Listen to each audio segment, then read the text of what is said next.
Olá pessoal, tudo bem com vocês? Eu sou Jaqueline Carvalho, sou professora de Geografia e vamos para mais uma aula, hoje para a EJA nível 2. Pessoal, hoje nós vamos falar um pouquinho sobre população mundial, tá? Vamos dar essa perspectiva do como se organiza essa população, certo? Mas antes, eu gostaria de fazer uma breve revisão com vocês sobre o assunto que eu tratei na última aula. Então, para quem perdeu, se liga aí. A gente vai falar um pouquinho sobre o aquecimento global. Na verdade, as nossas duas últimas aulas, nós abordamos esse tema. A gente abordou as convenções ambientais, a gente falou da questão das mudanças climáticas e falamos do aquecimento global. Tá? Então, só para a gente relembrar, o aquecimento global é um aumento na temperatura do ar e dos oceanos e que isso pode causar, né, impactos gigantescos, né, no meio ambiente, até mesmo perda de territórios litorâneos, certo? Então, é uma questão que a gente deve pensar, em que o mundo já está trabalhando com essa ideia. O aquecimento global, ele é fato, né? O que se sabe é que o próprio planeta evolui, o próprio planeta, ele tem seus períodos de maior aquecimento e maior resfriamento, mas o fato é, o homem tem contribuído para acelerar este sistema, e é isso que a gente precisa trabalhar e não deixar acontecer. Bom, gente, mas vamos falar agora, então, de população mundial, que é o tema da nossa aula de hoje. Tá? Então vamos falar um pouquinho sobre isso.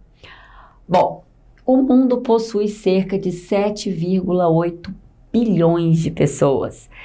Que número grande, né, gente? E a população não para de crescer. Então, por mais que a gente escute assim, mas a população está caindo, as pessoas estão nascendo menos, depende, né? Sim. Em alguns lugares, sim. Em alguns lugares a população tem caído, mas em outros não. Então, quando a gente faz a contagem geral, o mundo ainda está crescendo. A população não está diminuindo, ela ainda está aumentando. Vai chegar um dia que ela vai regredir? Possivelmente. As expectativas científicas, os cálculos que se fazem em torno disso é que sim, ela vai estabilizar e depois ela vai começar a decair. Mas, por enquanto, no futuro próximo, a gente ainda não tem essa realidade. E a gente tem alguns lugares do mundo, alguns países do mundo, que são mais povoados do que outros, né? E a gente vai começar a conversar um pouquinho sobre isso, mas guarda esse número, 7,8 bilhões de pessoas. E aqui, eu trouxe o ranking dos países com maior população do mundo. Gente, isso é hoje, tá? A gente sabe que no passado não era assim e no futuro a gente vai ter uma mudança nessa tabelinha aqui, tá? Nessa classificação. Então, olha só, hoje o que a gente tem? China, Índia, provavelmente no futuro, gente, a Índia vai passar a China, tá? Todas as expectativas e as perspectivas nos dizem que a Índia provavelmente passará a China por causa de controle de natalidade mesmo. Estados Unidos, Indonésia, e aqui a gente tem o Brasil, Paquistão, a Nigéria na África, Bangladesh, Rússia e México. Então, esses são os top 10 em população mundial, tá? São os países com maior número de pessoas aí no mundo. Bom, e aqui a gente tem a China e a Índia como as duas maiores populações do planeta. Gente, os governos, eles devem criar políticas públicas de controle de natalidade. Mas veja bem, essas políticas públicas, elas não podem ferir os direitos humanos, elas não podem de forma alguma proibir as pessoas de terem filhos, elas devem orientar. O governo deve orientar, deve fornecer métodos contraceptivos gratuitos, fornecer as noções de planejamento familiar, educação, para que as pessoas, de forma individual, tenham a perspectiva de escolherem o tamanho das famílias que elas querem ter, ou que elas possam ter, de acordo com seus recursos, né? Mas a gente vê que em alguns países do mundo isso não acontece dessa forma. A gente tem aí algumas violações aos direitos humanos. E esses dois países que eu trouxe são provas disso.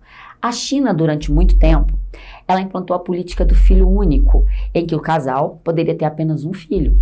Caso ele tivesse o segundo ou o terceiro, ele pagaria multa, e é uma multa considerável, e Aquele filho, aquele segundo, aquele terceiro filho, ele seria privado de políticas públicas. Por exemplo, ele não teria acesso à educação pública, ele não teria acesso a um sistema de saúde gratuito promovido pelo governo.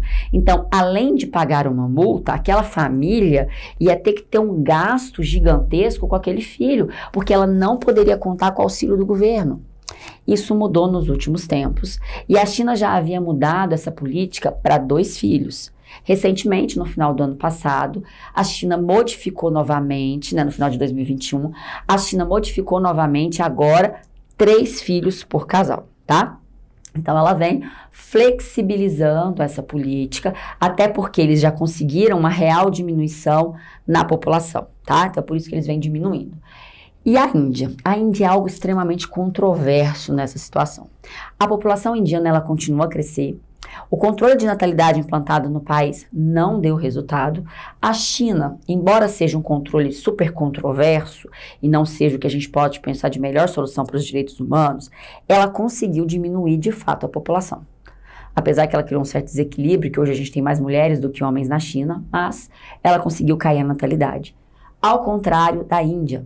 A Índia tem um controle de natalidade, gente, um pouco estranho. As mulheres muitas vezes são submetidas a laqueaduras e não podem mais ter filhos sem autorização.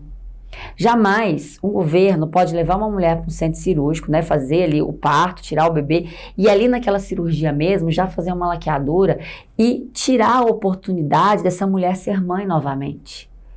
E é isso em que algumas vezes acontece na Índia.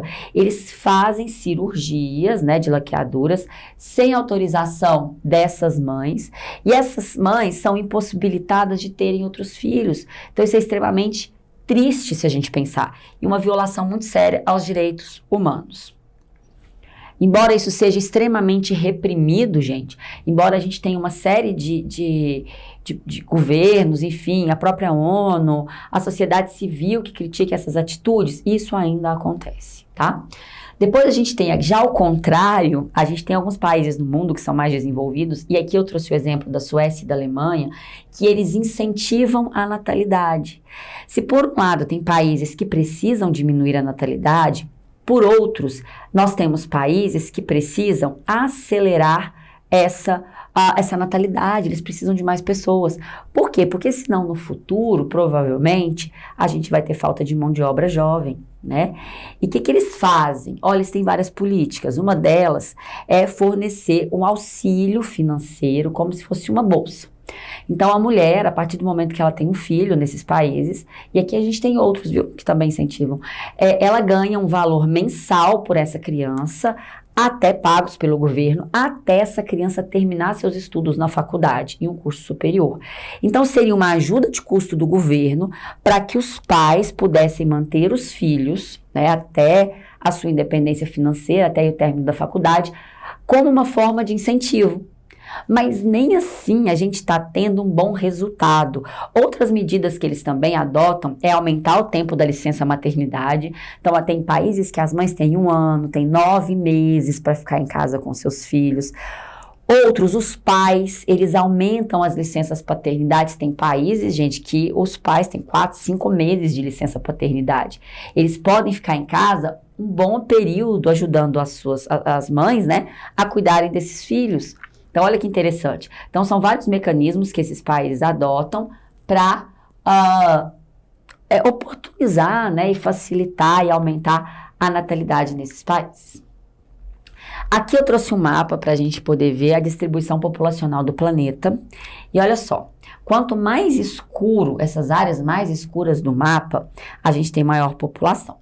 Quanto mais claro, essas áreas mais claras do mapa, a gente vai ter menor população, tá? Então, a gente tem aí alguns vazios populacionais, que são as áreas com baixíssima densidade demográfica, como é o caso aqui da América do Norte, aqui da Rússia, aqui na Groenlândia, olha aqui, a Austrália, o norte da África. Esses locais, gente, que são mais vazios, é porque eles têm alguma dificuldade de ocupação, tá? Geralmente relacionada ao clima, a presença de florestas. Então, só para a gente ter exemplo. Aqui mesmo no norte do país, a gente tem um vazio, é a floresta amazônica. Aqui, olha, no norte, todo o norte do planeta, olha só, temperaturas muito, muito baixas, Aqui na África, a gente tem o deserto do Saara, então a gente nota que são o que a gente chama de vazios populacionais. E essas áreas mais escuras é onde a gente vai ter, então, as maiores densidades demográficas do planeta Terra, tá? Aqui, ó, nessa região da Índia, aqui, China, a gente tem o que a gente chama de formigueiro humano do mundo. É estranho a gente falar, mas é assim mesmo a expressão, tá, gente? Formigueiro humano do mundo. A gente tem uma grande concentração de pessoas. E a população mundial deve começar a cair por volta de 2050. 2050, a gente deve chegar no nível de estabilidade ali, né? Ela para de crescer e aí ela começa um processo de decréscimo, né? Ela vai cair. Mas veja bem, ela não vai cair no mundo todo de uma forma igual. Isso é média, tá? Os países mais ricos, eles já estão diminuindo a natalidade, eles já estão diminuindo a população e enquanto os países mais pobres do mundo ainda têm uma natalidade muito alta. Então, essa questão socioeconômica, ela está muito ligada ao desenvolvimento populacional. Então, países de melhor condição financeira e social, as pessoas tendem a ter menos filhos.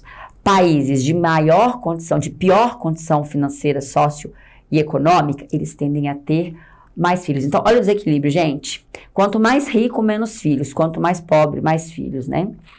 E aí, entra várias situações para poder comprovar isso. E o que leva a isso? A taxa de educação, né? Melhor planejamento familiar, isso tudo conta na hora de formar uma família, disponibilidade de métodos contraceptivos gratuitos para a população, né? A gente está falando de países que muitas vezes não tem água, não tem o que comer, então essas pessoas, elas não são instruídas da melhor forma a como evitar os filhos, a como fazer um trabalho de planejamento familiar, né? O governo não chega nessas pessoas.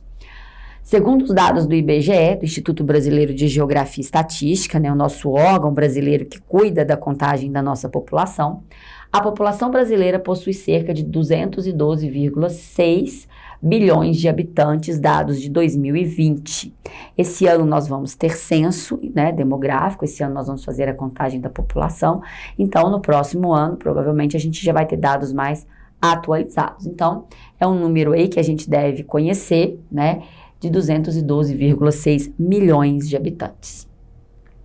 E aí, quais são os problemas da queda de natalidade? Bom, se a gente pensar que a grande população pode acarretar problemas, sim, pode. A gente vai ter que demandar mais políticas públicas, a gente vai ter que ter maior infraestrutura, a gente vai ter que ter maior disponibilidade de emprego para que essa população se estruture, né? Mas a queda da natalidade excessiva, eu também vou ter problemas a longo prazo, né? E a gente já começa a ver esses problemas acontecerem em países mais desenvolvidos. Mesmo eles sendo ricos, mesmo eles tendo aí uma grande qualidade de vida, eu já começo a ver problemas. Entre elas, gente, a questão da falta de mão de obra jovem. A gente tem aí, então, países que já têm poucas crianças nascendo e poucos jovens disponíveis para o trabalho, consequentemente. E por isso que eles ficam incentivando a natalidade. Muitos deles já começam a receber imigrantes. Mas aí está a questão. Esses países, eles querem imigrantes jovens, eles querem imigrantes especialistas com uma qualificação profissional, né? E nem sempre as pessoas que estão aptas a migrar, que querem migrar, são pessoas com esse perfil. Muitas vezes são aqueles refugiados que a gente já conversou em aulas anteriores, pessoas que estão fugindo de uma situação de miséria, de uma situação de guerra e que não têm esse perfil a oferecer, né? Então acaba que você começa a ter problemas com falta de mão de obra. Uma outra questão é a questão ligada à aposentadoria. Quando você diminui muitos jovens e você aumenta a expectativa de vida da população, porque os países mais ricos são assim, a população diminui enquanto as crianças, mas a gente tem mais idosos, mais pessoas vivendo mais anos. E aí você vai ter que arcar, o governo ele vai ter que arcar com maiores aposentadorias. E aí começa a conta não fechar, porque se eu tenho poucos jovens trabalhando para gerar renda, né, para pagar os impostos, e eu tenho muitos idosos para se aposentar, o governo não vai conseguir fazer essa transição. E aí que vem a dívida, aí que vem os débitos ligados à Previdência Social, que não acontecem só no Brasil, que também já acontecem em outros países do mundo. Então é uma situação que o mundo vai ter que contornar e que vai ser um grande problema para o futuro e já está sendo para os países mais ricos, mais desenvolvidos, Japão, Suécia, Noruega, Holanda, Dinamarca, né? E que vai ser um dificultante, vai ser um problema também para nós brasileiros, para os países que estão em desenvolvimento, para o futuro. Então é uma temática em que a gente ainda vai abordar e vai se falar muito, né? A população, ela deveria estabilizar, ok, mas quando ela começa a cair, a gente vai ter esse problema de um excesso de idosos e de pouca mão de obra jovem para trabalhar. São aí um dos problemas futuros para a gente ter que administrar, né? Bom, pessoal, então aí a gente falou um pouquinho dessa questão da população mundial. Eu espero ter contribuído com os estudos de vocês, certo? Foquem, continuem estudando, viu? Vocês estão de parabéns quem está aí estudando, acompanhando nossas aulas, quem está se dedicando à escola, né? Eu falo que o conhecimento, ele abre muitas portas para a gente. E o que a gente aprende, ninguém tira de nós, né? A educação que a gente recebe, o conhecimento que a gente recebe, isso é algo que ninguém nunca vai tirar de nós, certo? E eu quero aí ajudar a contribuir para vocês. Então, e eu tenho que agradecer e muita gratidão por todos que estão aí nos assistindo, pela audiência de vocês. Fica aí o meu beijo, tá? O meu abraço e até a próxima aula. Tchauzinho, pessoal!